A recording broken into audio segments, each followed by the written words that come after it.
Hello, everyone, and thank you so much for coming to Reading Music. Today, my goal is to help you to learn all about the basics that you'll need to start reading music. So I don't know what your background is or anything like that, but I can tell you that many people here probably haven't really gotten a chance to be exposed to reading music. It's something that isn't necessarily taught as much in schools anymore, or really, it's just kind of hard to find information about it. So my goal today is to give you as many of those basics as you need to go ahead and be successful while you learn how to read music and to hopefully enjoy reading music. Music is like a second language. It has its own, nuances, its own ways of communicating. So it does get a little hard if we don't know those basics. So the very first thing we're going to start with is the same thing you start with every single language. So the first thing you learn for every single language is the ABCs. Believe it or not, music does have its own alphabet. Now, I don't know if you've ever seen the music alphabet or know what the music alphabet is, but the music alphabet is literally just 7 letters. So those 7 letters are what you need to know so that you can actually read the music. So I'm going to hold up a sheet for you. This sheet is going to show you what the 7 letters are. So this is where your pen and paper are going to come in handy. Again, I said try to have a couple pieces of paper because I find that when you're learning a language or something like music, writing it down commits it to memory a lot faster and a lot easier than trying to take screenshots or even downloading files. Physically interacting with the material, as I said, helps the brain absorb it. That way you can build your recall a little bit faster. All right, so here are the 7 letters of the music alphabet. So I'm going to hold this up, but I am obviously going to explain it too. So let's start here. So we have A, B, C, D, E, F, G. Now, I know that's not the most world-changing information you've ever heard before, but it's actually really important. There are only 7 letters to the music alphabet. So when you're reading music, you're never going to have a note that's note H or note G. Well, you're going to have note G. I said that. A note Z or anything like that. Those kind of notes don't exist. So I do have a small little tune for you that might help you remember. When it comes to music, we have A, B, C, D, E, F, G. There's no notes from H through Z. So keep that in mind. So now that you saw it, again, I'm holding it up real quick. A, B, C, D, E, F, G. I know. It's amazing, right? So simple, but something we definitely need to know. I want to talk to you about what happens after we get to G. So once we get to the G and we're reading music, it actually starts all over again at A. So every time you read something on a musical staff, which we're about to talk about, we're going to read A, B, C, D, E, F, G, A, B, C, D, E, F, G. It's the same if we go backwards, going G, F, E, D, C, B, A, then below it is that G. All right, so I hope everyone has that. I'm going to check the questions real quick, see if anyone has questions. Nothing yet. That's good. Let's keep going. So now that we have the most basic of the basics down, let's move on to the staff. So the staff, believe it or not, there is a little trick to learn about the staff. The staff is a set of 5 lines and 4 spaces. These 5 lines and 4 spaces actually let us know exactly what note we're talking about, but there's a way we have to count them. A lot of times when we see something that's stacked, so I'm going to show you my graphic, which is, again, I apologize, it is all hand-drawn. I am old school as far as teaching goes, but old school for me works the best since this stuff is from the 1800s and has been for a very long time. So, so let's go ahead and take a look. So we have the 5 lines and the 4 spaces. Now, what's odd about this, if you can see, let me zoom in real quick, which is just me bringing it closer. We start counting from the bottom, 1, 2, 3, 4, 5.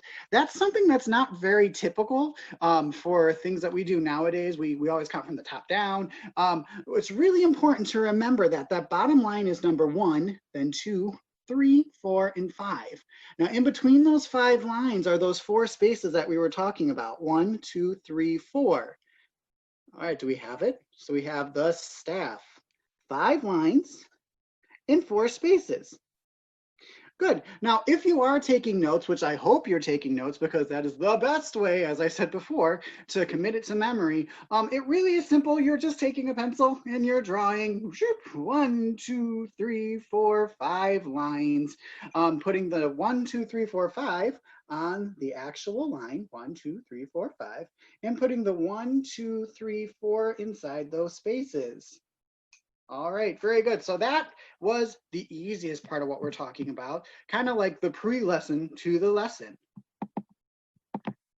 I am trying to see. All right, I'm checking those questions. So in between each time I switch to the next part of what we're going to talk about, I am going to stop and look at the questions. So if there's something I'm saying too fast, because I am very aware I talk really, really fast, just put it inside the actual questions or the chat area so I can answer you. I apologize if I'm talking too fast, but we're going to keep going. So as I said, we did the music alphabet, we did the staff. Now here comes the hard part, actually learning the treble clef and the bass clef. So first thing first, we're learning the treble clef. Well, I suppose you can't talk back to me, but you might be able to put it in the chat. I'm hoping you guys have heard of the treble clef today. That tends to be the clef that you get taught the most. It's the one that you use for singing and for the flute and part of the piano. You'll see guitar music written in it sometimes. You'll see just in general, if you type up, oh, that's okay. I do typos all the time, don't worry. In general, if you look at music or look up any kind of sheet music, you're gonna see the treble clef. So this guy right here is a treble clef. See right there. So that is this really fancy looking S. That's what I like to call it, the fancy looking S. But no, it's the treble clef. Now it is a little bit tricky to draw. I'm not gonna lie to you. It's very, very curvy. So what you do is you actually want to circle around this line. This line's very special to this clef. And we're gonna talk about that after I give you more about those notes. So we're drawing a little circle around this line. We'll follow, make a little curve up like a S, down and down here, make the little dot. Oops, sorry, I didn't mean to do that. Let me do that one more time while I'm holding it up high enough. I apologize. So again, we're just following the line around and down, and there's the end of the treble clef. So again, treble clef is where you're having the higher voices. What you need to know. How do we read this? Well, we actually need to know what letters go to the lines, of letters go to the spaces. So the first thing we're going to do, and I'm going to go right there, very good. The first thing we're going to do is those lines. So the lines are E, G, B, D, and F. So one more time, take your time if you're writing it in. E, G, B, D, and F. Now, I did forget to say, and I apologize, we do need to make those 5 lines and 4 spaces to actually write the notes in for the treble clef and the bass clef. So my apologies. Make sure you have those 5 lines and 4 spaces written in. All right, so EGBDF doesn't really make much sense, right? It's not really like we're going to be able to necessarily remember that just as letters. Now, granted, some of you may be able to remember that because I have quite a few students who are very systematically minded, so giving them an order of letters is perfect for them. But for me, that doesn't work. I can never remember when it's just a bunch of numbers or a bunch of letters. It doesn't work in my mind. So what I like to do is I like to put phrases to it. So EGB, oops, sorry. I apologize. I'm getting better with the camera now. EGBDF. Actually, we could say the phrase. Let me see if I can bring this in closer. Every good boy does fine. So every good boy does fine. EGBDF. Every good boy does fine. I'm saying it a bunch of times because I want to make sure you have a chance to write it down. Right. All right. So again, so we did EGBDF for the lines. So every good boy does fine. Now for the spaces, we're doing F-A-C-E. F-A-C-E, the 4 spaces. So when you do write this, make sure that the F is in between so you can see that it's clearly on a space. Same thing with the A, the C, and the E.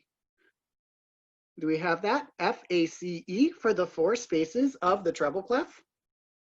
Fantastic, F-A-C-E. So that one's pretty easy. Now, that F-A-C-E spells a word, and that word is face. See, smiley face. We have a face for the spaces of the treble clef. So it's really easy to remember the spaces because just remember, you know, it's bass. One of the things that I do teach some of my students, and yes, you are hearing me sing because I have a degree in singing and I make up music all the time. One of the things I teach the children is every good boy does fine when he washes his face, so that you have both of those together for treble clef. So E, G, B, D, F, and F, A, C, E. Oop, let me do that one more time. I apologize. E, G, B, D, F, and F, A, C, E. All right.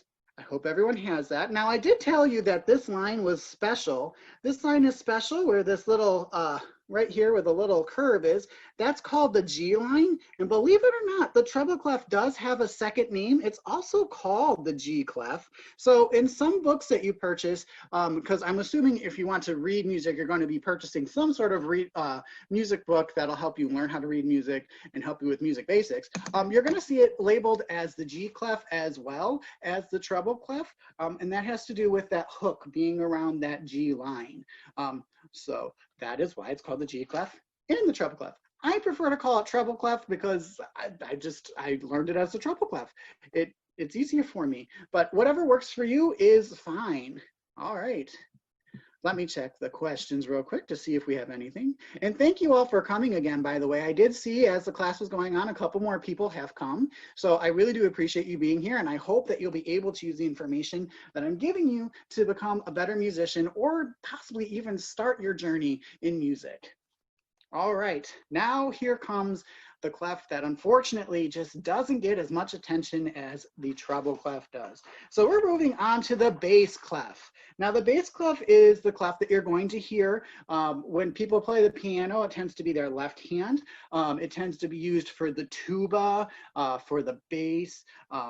It's for all the low sounding voiced instruments, or if you want to write something low sounding, and you don't want to use a bunch of ledger lines. Now, I can tell you about ledger lines afterwards if you are interested, but it really isn't pertinent or important to our, our lesson today. But all I'm saying is there's another staff that I have a question. I said, it just doesn't get as much attention as other clefs do. So the bass clef is this guy right here. He looks kind of like a half heart. We put a dot right there, kind of like a half heart, and we put 2 dots over this line. Again, we'll explain what that line is. You will need the 5 lines and 4 spaces, obviously, to make sure that you are able to draw the bass clef on the bass clef line. So again, one more time, putting a little darkened dot on the 1, 2, 3, 4th line, making kind of like a half heart type shape, and then putting a dot above and below that 4th line as well. All right. I hope we're doing well. All right, guys. So hang tight. Let's figure out what those actual notes are. So taking a look at the lines, we have G, B, D, F, A. So G, B, D, F, A. Make sure you can see it. G, B, D, F, A. All right. All right, so again, just like in the treble clef, trying to remember G, B, D, F, A only works for a certain set of people. Other people are going to need a phrase. Now, I happen to like comedy. I like to laugh. I like to keep things fun. So the phrase that I tend to teach everyone is garbage bags don't fall apart. Garbage bags don't fall apart. Now, we all know garbage bags most definitely fall apart, which is why it's so easy to remember, and hopefully you get a little chuckle out of it as well. So again, so we have G, B, D, F, A, and our staying for the lines is garbage bag. Oop, my hand is in the way, I apologize. Garbage bags don't fall apart. One more time, garbage bags don't fall apart. Okay, so I am pausing. I apologize if it's awkward pausing, but I am pausing to make sure that you have enough time that if you are writing it down, which once again, I'm going to say, I very much recommend writing it down to help it commit to memory and to help your recall to work even faster. That's why I'm pausing. Hopefully you're writing it down. Okay, let's move on to those spaces. So the spaces of the bass clef are A, C, E, G. A, C, E, G. Now, there's two ways to remember this. One of, several thoughts of some of my students. My students are kind of half and half on how they think on remembering this. Some of them like ace G, the word ace with the letter, the word ace with the letter G. If that works for you, that's fantastic. Ace G. That has never worked for me. So what I actually use personally is all cows eat grass. All cows eat grass, which as you see goes with the A-C-E-G. All cows eat grass. Good, I hope you have it down. And again, just like before, as I said, I always make some sort of song or something to go with it. So if you need a tune to remember it, because for me, as I said, I'm a singer, so auditory is very important for me. I can remember sound bites far better than anything I write down or any kind of kinetic or written down activities or read activities. The song is garbage bags don't fall apart and all cows eat grass. Nice and low, so you remember it's the low. And you have both statements, garbage bags don't fall apart, and all cows eat grass. Ooh, but let me do that so you can actually see it. Garbage bags don't fall apart, and all cows eat grass. All right. Well, that's the bass clef. Now, just like before, the bass clef does have a second name. Take a look right here at this bass clef. Remember we put these two dots over that fourth line? Now that fourth line was the F line, which means that the bass clef is also called the F clef. Again, so the two dots being above and below that fourth line means that this bass clef is called the F clef. You will encounter that when you're reading any kind of music theory book, or again, it just depends on where you're picking up the music that you plan on practicing and learning. All right. So let me check real quick. Hopefully let me see if we have any questions. Any questions about the bass clef? Any? Oh, okay. So, so far so good, guys. So here comes what one of the students was asking earlier is about time signatures. Now this is, as I said before, I think I said before. If I didn't, I apologize. This is for all of you who may not have necessarily been exposed to reading music before, or are interested in reading music, but you're just having a really hard time learning it on your own or understanding exactly what it is. So we are going to deal with time signature, but we are only going to deal with one time signature today, which is the most basic and the most common time signature, just because the idea of this class is so you have the beginnings or the basics to use to start reading music. There is obviously more to learn as you go along, but for right now, this class, we're really focusing on those basics. So I do want to put that out there because, as I said, that was asked. Right now, we're going to move on to rhythm. So here we have rhythm. Now, I don't know about you guys, but growing up, I had the hardest time learning how to spell rhythm. So if you're taking notes, let me put that word up there. That H just throws me for a loop because you don't hear it, rhythm. But there it is, rhythm. All right, so the very first thing we need to learn about to actually learn rhythm is exactly what was asked, time signatures. Time signatures. All right, so a time signature is a couple of numbers that happen before a piece. So I'm going to bring this up pretty close. So you see those two fours, 4, 4. So there's two fours. What we have is the 4 on the top and the 4 on the bottom. You'll see this at the very beginning of a piece. The top number will mean how many beats there are per measure. The bottom number is going to tell you what kind of note gets the beat. Now, I haven't told you what the notes are yet, so we're going to learn about the different notes that we'll be using for now, the basic notes, in just a second. So in this case, so the top number, the 4, is beats per measure. So there's 4 beats in this particular thing, so 4 beats per measure because the top note is 4. What that also means is if I were to put a 3 there, it would be 3 beats in a measure. If I put a 2 there, it'd be 2 beats in a measure. So whatever this top number is, that's how many, oops, sorry, let me get that over. So whatever this top number is, that's how many beats per measure there are. So in this case, we're doing 4 beats per measure. All right. And again, the bottom number tells us which note gets the beat. This one says 4, So it's going to be a quarter note. If you want to think of it, I know this is a weird way to do it, but honestly, this works for me. If you want to think, there's 4 beats in a measure. So the whole measure is 4 beats, and that bottom number is a 4. Think of the whole measure as like a dollar bill. How do you break a dollar bill into 4? Well, you have 4 quarters. And that's exactly what's happening here too. We're using 4 quarter notes to equal 4 beats. So the quarter note gets the beat.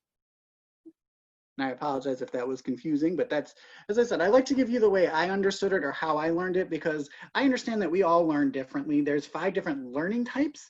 So I want to make sure I'm hitting as many of those types as I can so that you have the best opportunity to remember what we're talking about today. Okay, well, time is correct. The time signature does tell the rhythm no matter what type of notes they are, because depending on what those actual numbers are, it will change the values of the different notes. So what I'm teaching you today, so we're about to learn those notes, is the basic value. So what you would normally see if it was in 4/4 time. I can explain more about that afterwards if we have time. So hang tight. All right, so let's start with our very first rhythm note that we're learning. So if you see a colored in note, so it's nice and dark and colored in with a stem, the stem can be going up, it can be going down. It doesn't actually matter which way the stem goes for our purposes. That's called a quarter note. And a quarter note gets 1 beat. So again, so we have a darkened dot with the flag. It's either going up or down, and it gets 1 beat. Now again, we're dealing with 4/4 time. So that does change depending on the time signature. If I change that, the bottom number, it might make that different. But for right now, we need to learn quarter note is 1 beat. Okay, the next thing we're going to learn, scooting the paper over just a little bit, he looks kind of the same. It's an open circle with the little flag. Now the flag again could be going up or down. Doesn't necessarily matter, but what that is called a half note, and a half note gets 2 beats. So we have 2 beats for a half note. All right, want to make sure you get it. The last one is going to be more of an oval. I apologize. As you can tell, I'm not necessarily the best artist, but it's a nice round oval. This oval is called a whole note, and the whole note actually gets 4 beats. Sorry, let me bring that down. So whole note gets 4 beats.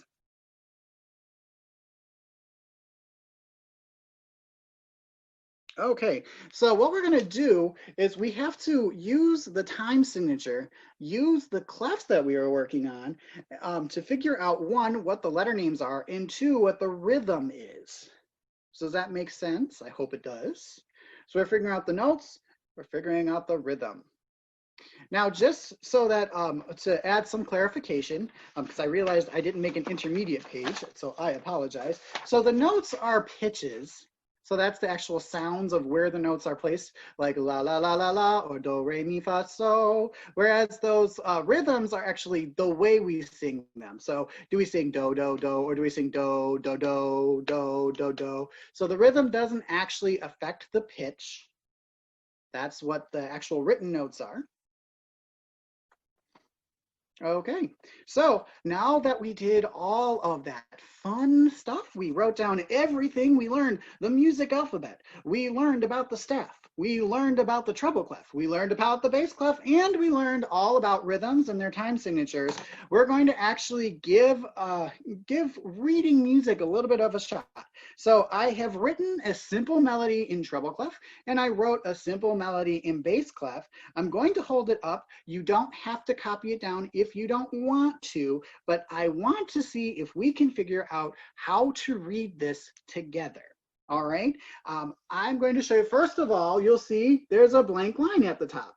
I put that there because I'm not telling you what the song is. I want you to figure it out. If I told you what the song is, you might actually be able to figure it out without using what we learned. So it's very important that I didn't tell you what it was yet. All right, so the first thing we see, so let's go to that very first measure. What do we see here? Well, that's that treble clef, remember? So treble clef, and then we have something in 4/4 time. 4 time. So we have 4 beats per measure. The quarter note's going to get the beat. It's in treble clef. So every good boy does fine in F-A-C-E. Now for this particular song, we're actually going to have to count down. I did this on purpose because 9 times out of 10, if it's in treble clef, you're actually going to need to count down from the bottom to this note. So feel free to take this note. When we count down, so remember this is E, right? This is E. Then we have a space, so that will be D, just like we're going down the alphabet. And then we have a line, so that's going to be C. So I kind of gave you that first answer. So let's write it in. Ooh, let me turn it this way so I can write it so it makes sense. Okay, C. Now for all of you who are interested in piano, if you're somebody who wants to learn to read music to eventually play piano, this C is really important. This guy's called middle C. This particular note exists dead in the middle between that bass clef and that treble clef. That's why he's in the middle, middle C. Okay, so using this information, what's the next note? Let's see if we can figure it out. So we have C. Well, it's on the same line. It's still in the treble clef, so it has to be C as well. So we have C, C, C, C. Well, that's the beginning. All right, let's zoom in. So right here, so we're on the treble clef. We're on the second space. Using your cheat sheet, so all right, somebody got ahead of me, but that's okay. Using your cheat sheet, let's see if we could figure out what that note is. What is it? So we have, oops, sorry, over here, every good, so G. It is G, so make sure to write in the G. Oops, sorry, okay. Still trying to figure out how to do the type and talk and video thing, so bear with, I do apologize. All right, so we have G. So again, now we're going on to the next note, which is the same note. So we're gonna write another G. See, reading music is not difficult if you have the tools. All right, let's do one more measure. We'll sing it and then you tell me what that song is. Don't worry, I'll sing it for you so you can hear it. All right. So now we finally made it to a space. So this is the second space, F-A-C-E. So that would be A, right? So let's put an A in. Good. All right, and now we're at the next one, which is also the same note. So we're catching a pattern here. If they're on the same line, if they're on the same space, we're not changing pitches. They're the same note. And then the very last one went down one. So we're on that second line again. E, G. So G, every good boy does fine, G. All right. So now we have the pitches for the first 2 measures. So that's part of the battle. We have C, C, G, G, A, G. Yes, one of you already guessed it. It is definitely Twinkle, Twinkle, Little Star. Thank you. I figured doing something easier would help you start getting what you need to actually put it together. Now, what did I do here? C, C, G, G, A, G. How come I didn't just keep going? Anybody remember? Well, this guy right here is our half note. So we had to hold out that half note for 2 beats instead of these notes, which were just 1 note. So 1, 2, 3, 4, 1, 2, 3, and beat 4 is also in there. It's being held for those 2 beats. Okay. Well, you guys did a great job with that one. So we can write at the very top, Twinkle, Twinkle.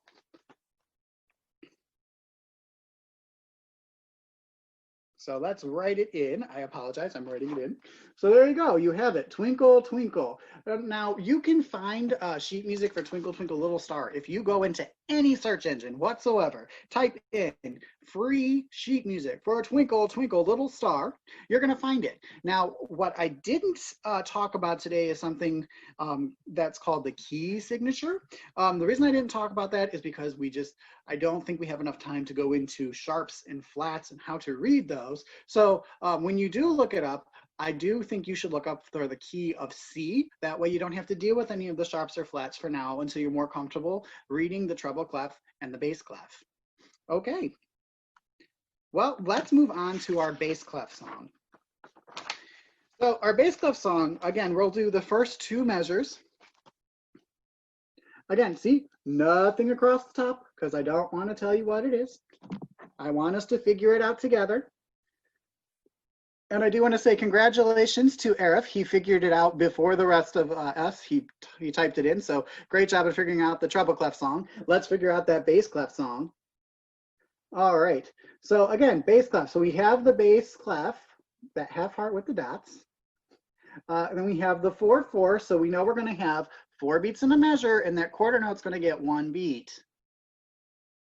Okay, so here's the tricky part. Let's figure out these notes. So remember, we said garbage bags don't fall apart and all cows eat grass. So we're starting on a space. All cows eat grass. What letter was that? Do we remember? All cows eat grass. So that first note is going to be letter E. So we have an E. Good. Now we're moving straight to those lines. Garbage bags don't fall apart. So garbage bags don't fall apart. It is the same note regardless of whether the stem is up or down. Stems are actually going to be more of a concern if you're going to end up playing something like a piano, because they may give you a hint as to which hand you're playing. There is a school of thought, so I'm going to show you real quick, and we'll get back to what this note is. You see where the middle line, all the stems are down, and then when I go underneath that middle line, the stem starts to go up. That's just the way it's been written, again, since the 1800s. There's no rhyme or reason to it. It's just to make it more uniform and a little bit easier to read. All right, and again, thank you for those who have just come in. So we have a few more people who came in. Hopefully, we can keep up. All right, so that second note, sorry, again, so we have garbage bags don't, so D. Good, so ED. Now we're back to the spaces. All cows eat grass. All cows eat grass. So C. Good, thank you.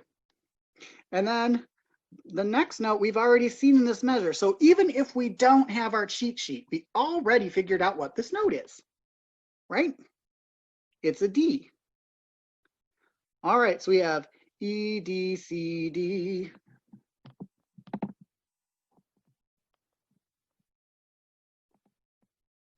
Yes, it is. So we have somebody who figured it out. So we are actually doing Mary Had a Little Lamb.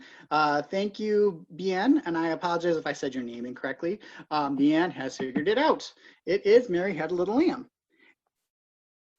All right, so let's do one more measure just so that we are practicing that bass clef.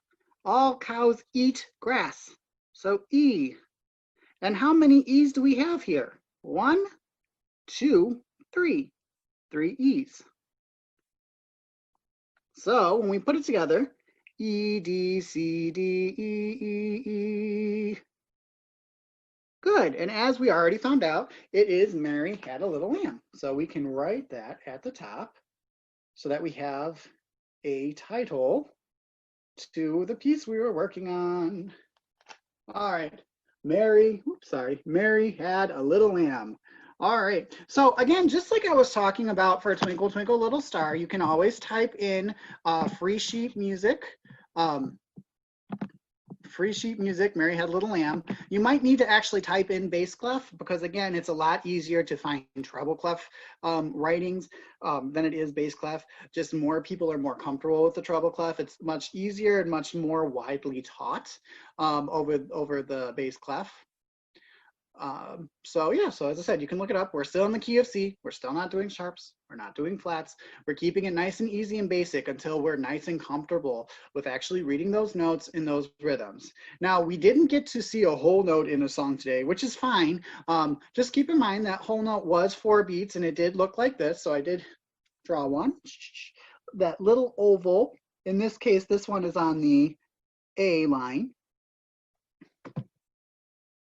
But okay, so we have a bit of time left, and I actually purposely made sure we had some time left because I know that this can be kind of confusing. So if you have any questions, please go ahead and type them in the question. Well, just go ahead and type the question and let me see if I can clarify anything for the next 5 minutes. Because as I said, I mean, I gave you a lot of information. It may not seem like a lot, but you know, when you put down everything, you walk away and come back to it later on, it might just seem like, wow, there's just so much stuff here. So, no questions? Well, that's good. That must mean that I explained it rather well and you all are doing very well with it. So again, just as a recap, because it's always nice to recap everything, we talked about the music alphabet. The music alphabet has 7 letters, A, B, C, D, E, F, and G. Then after we talked about the music alphabet, we talked about the staff. Sorry, just 1 second. We talked about the staff, which has 5 lines and 4 spaces. We count them from the bottom up. That way we know where we are on the staff. We have the treble clef. The lines are every good boy does fine, or E, G, B, D, F, and the spaces are F, A, C, E. We did the bass clef. The bass clef kind of looks like a backwards heart with that dot, remember. That had the lines that were G, B, D, F, A, or garbage bags don't fall apart, and A, C, E, G, or all cows eat grass. Then we talked about rhythm. Rhythm we talked about doing, rhythm we talked about the time signature, which had 4/4 time, 4 beats per measure with the quarter note getting the beat. Then we also talked about the actual quarter note, which was that darkened in note with the line, which is actually a really good way. You always have your notes with you. A darkened in note with a line is a quarter note. An open circle with a line is a half note, and that oval is a whole note. And then we actually put ourselves to the test. We tried to read a little bit, and I would say you guys did actually pretty well. I had a couple people writing the answers down even in the chat, so you guys really did a great job with that. So let me check a couple more things. All right, so one of the questions I got was, is this a recurring class? At the moment, it is not. I'm not sure. I do teach lessons outside of just doing the music theory. So I teach piano, I teach voice, I teach flute. I also teach composition, music theory, and ear training. So if you wanted to look at any of those classes, you can feel free to look at my profile and see if any of those times or anything that I'm teaching is interest to you. But because of that, my schedule is always changing. So at the moment, I don't necessarily think it will be. Okay, thank you. And then one of the questions I got, I'm just going to answer it live because I apparently can't seem to type and talk at the same time. I'll work on it a little bit more. So I was asked, for those who are interested in piano, putting stickers on pianos works for the beginner. It does work for the beginner because trying to find the location of the note on the piano plus trying to read the music for the first time can be kind of daunting and almost stressful. So putting the stickers on the piano at the beginning does work. However, as soon as you it would be a great idea to take those stickers off also so that students don't become, focused on looking at the keys and see what those notes are. That was a good question. Thank you. All right. Anybody else?